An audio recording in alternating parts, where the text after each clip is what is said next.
Welcome back to State of the Nation. Babangida Ibrahim is with me in our Abuja studios. We're still looking at the 2018 budget with a view to finding out how legislators are assessing the pros and the cons of the 2018 budget. I want to thank you so much indeed. And you do remember that also in this very budget that we're looking at, there are concerns raised along the lines of how well to fund it. If you are borrowing 1.7 trillion, then that really is a source of concern. And then running side by side a deficit, how do we get about this?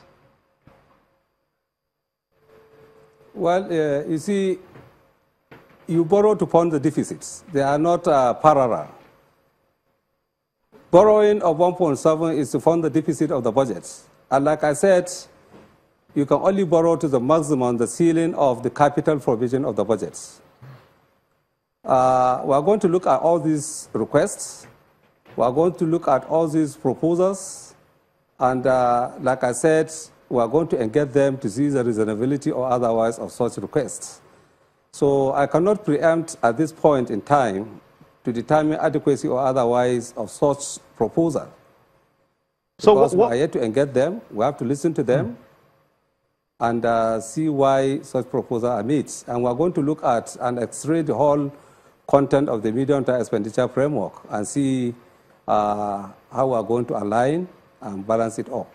Because I'm looking at some other concerns here. What more can you tell us, or what can be done by the state houses of assembly? Because they are also expected to appropriate funds that get to the states at that level. Will a continuation of the 2017 budget and the possibility of a 2018 budget running concurrently be permissible?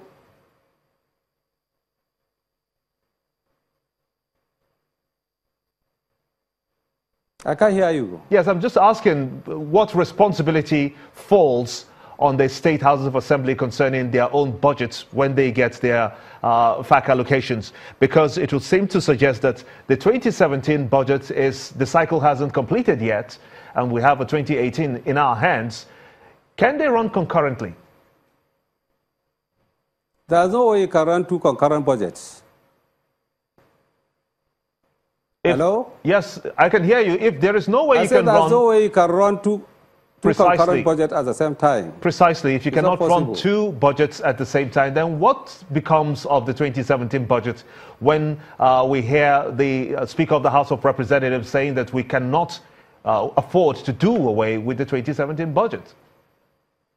Yeah, what he means is that we should try as much as possible to maximize implementation of the 2017 within the Appropriation Acts, because the budget of 2017 was passed in May and is for 12 calendar months. So which means the budget of 2017 will continue to operate until we pass the 2018 budget relating to capital expenditure.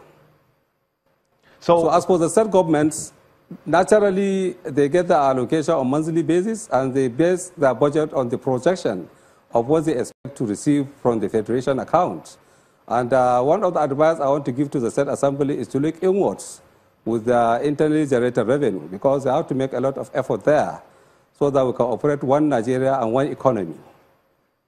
Interesting. Tell us about this renewed vigor by the present administration to change the budget cycle from January to December. What impact will that bring?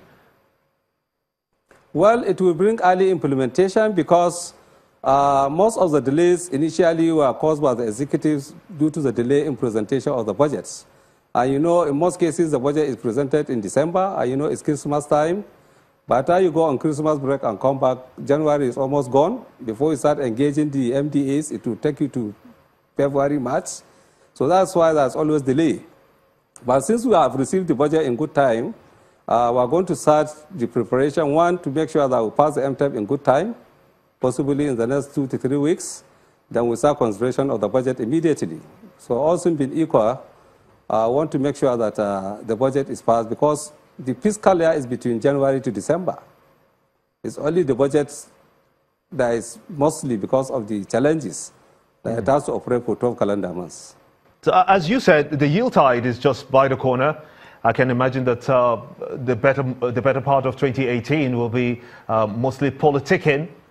How much of that do you think will affect the implementation of this budget? You see, one thing people should note is that I see budget implementation is not done by politicians. It's done by the MDAs, who are public officers. They have the responsibility, have the duty to ensure the implementation. They are not part of the politicking. And most of the substantial part of the project, if you look at it, they're all ongoing projects.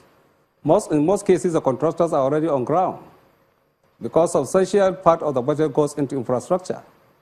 So politicking will not affect budget implementation because there are officers on the ground who are responsible to monitor, supervise, and ensure implementation of the budgets. How much, in percentage terms, how much has gone into financing of constituency projects?